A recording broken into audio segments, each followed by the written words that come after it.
Hi everybody, this is Chris Burke. Today I'm working on a mini album with the So Cute collection from My Little Shoebox. I'm ready to embellish the pages of my album, and I've decided I would like to have some mini roses to put into clusters around some of the photos in my album. So I thought I would tape the process so that you can see how I go about making my paper mini roses. These are the roses that you can purchase in the stores. They come already made, and they're beautiful, very nice quality, but sometimes they don't come in the exact color that you want or the exact size that you want. And as you probably know, they can also be a little bit expensive, so I like to make my own. And today I'm going to try to make mini roses that look as much like these as possible.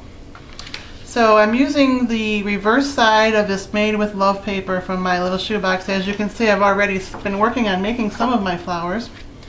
And I'll be using this punch by EK Success. It's the smallest size of the Retro Flower Punch series. And for my mini roses, I use 4 of these.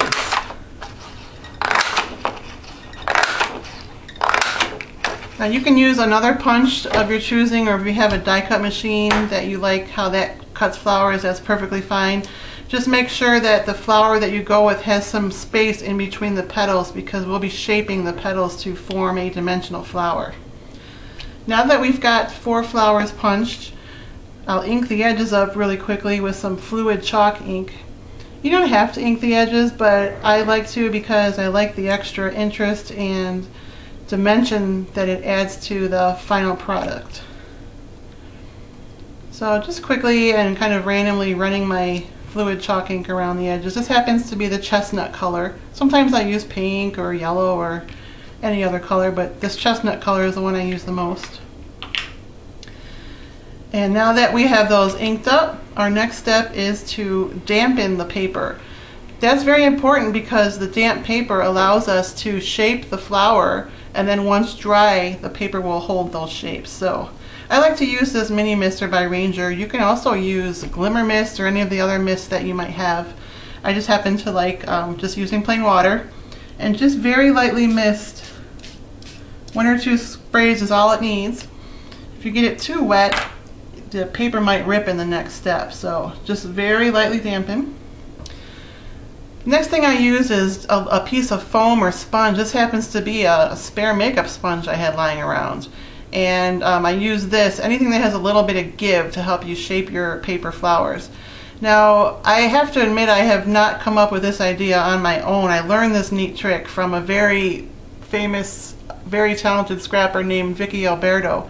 You've probably seen her work in tutorials online. I learned this trick from her, and I'm so glad I did, because it really helps add shape and dimension to the flower. She happens to use a foam mouse pad, which probably works better than this, but this just happens to be what I have on hand.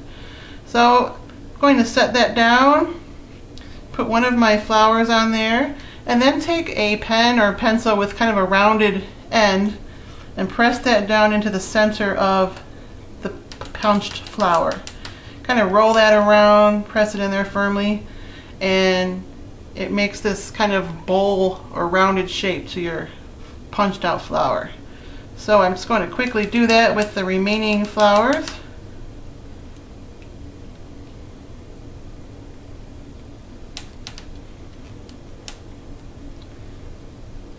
And 1 more to go. Okay, so now I've got 4 flowers that are beginning to show some dimension. To further build that dimension and shape, I'm going to take each one and wrap the petals around the tip of this pen. Trying to keep the petals flat, just kind of wrap those petals around and squeeze pretty firmly. Hold it for a couple seconds and then set it aside. And so that kind of just makes that shape even a little bit tighter. Continue to do those for the remaining punched flowers.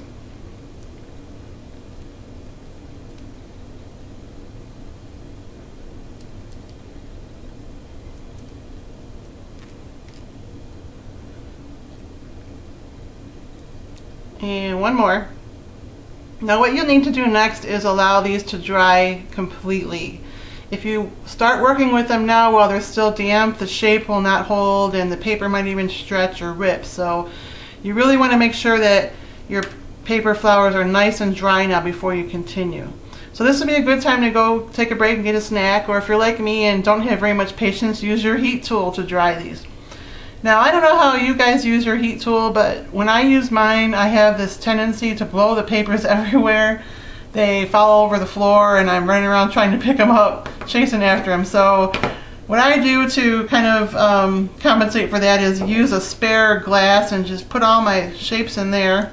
That helps contain the shapes while I'm using my heat tool.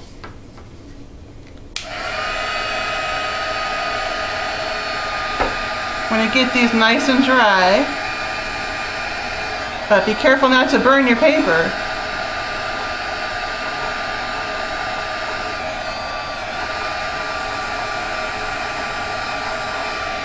Okay, it may not be quite dry, but we're just going to move along here.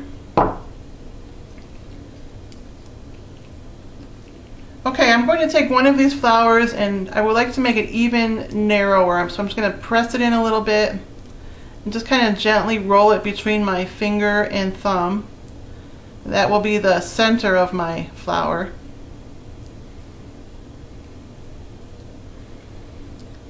Okay, now we'll start to build our layers. I like to use glue dots.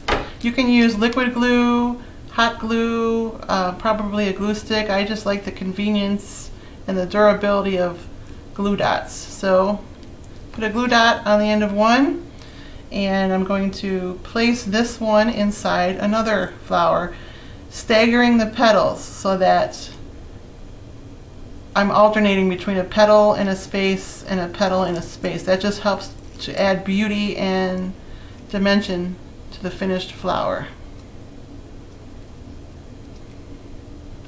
Okay, I'm ready for my next layer.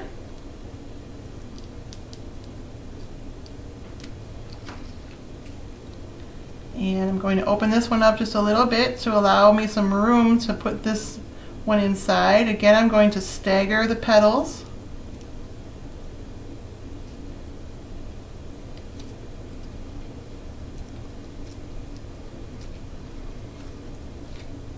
Okay, now that I've got that ready, I'm going to add my flower center, the glue dot.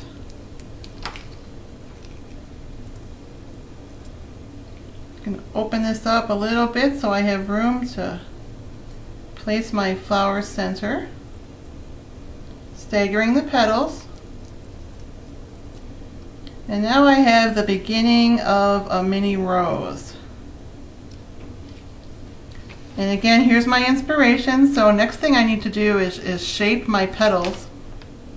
But before I do that, I really want to make sure that this paper is dry. So I'm just going to put it back in my glass and give it a quick shot of heat.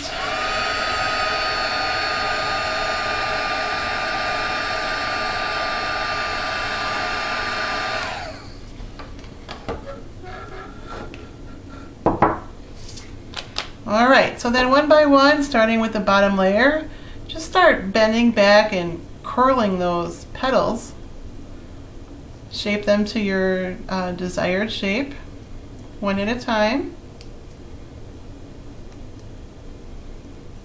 Working your way up from the bottom layer to the top layer.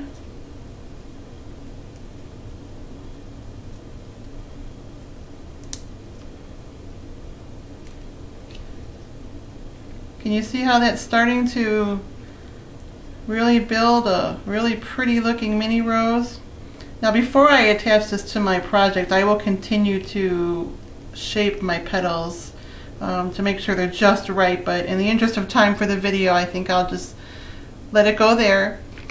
And now we're starting to really get a mini rose that's looking a lot like these ones you can buy that cost a lot more money than the couple cents it costs to make this. What I like to do before I actually use these on my project is add leaves. You can do that with a leaf punch or just kind of freehand draw some leaves, cut them out and use a glue dot, put them underneath. Something else that adds some fun interest is adding some glossy accents. So I'll show you quickly what I do there. Just kind of randomly put small dabs of glossy accents on some of the tips of some of the petals.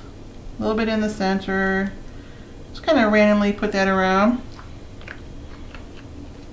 And then take your Twinklets Diamond Dust. I love this stuff. And a tweezer.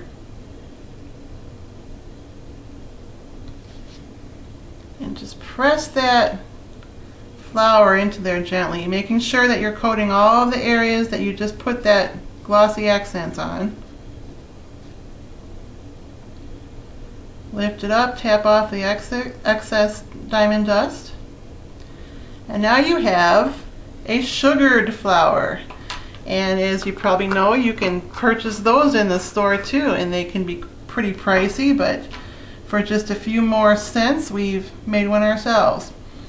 So I'm going to make a whole bunch more of these and use these in clusters on the pages of my mini album, which I hope you'll see sometime soon on the My Little Shoebox blog. I hope you can see how quick and easy it is to make these pretty mini roses, and I hope that you've been inspired to try them yourself. Thank you very much for joining me. Happy scrapping!